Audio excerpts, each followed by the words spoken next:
even in a vacuum. So a single DNA. They did a scientific experiment, and they subjected this host of this DNA molecule that was put into a vacuum tube to different various emotions. Happiness, humor, anxiety, being frightened, and as it had negative emotions, like a DNA molecule is like like a spring, it would tighten, it would get tighter and tighter. As the person was subjected to happy, good, positive emotions, it would relax and kind of spread out. But what they didn't expect was 3 other things that happened.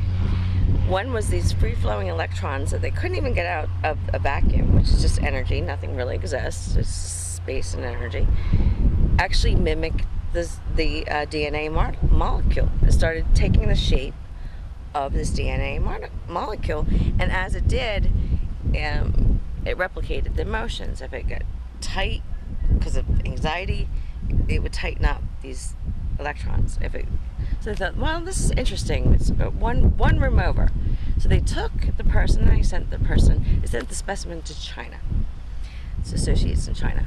And they did the same experiment. Simultaneously, even though it was one DNA molecule from one person taken from the host, even in China, it would react to the host with the same emotions, anxiety, spring. So this kind of brought scientists to the theory that all the spiritualism that exists all through time, different cultures, different spaces, there's some connective quality to it. Even Einstein himself struggled with the theory of God, whether science was separate from God. By the end of his life, he came to the conclusion that it's all one and the same. It's all of divine nature. And that's all I have to say for today, kids.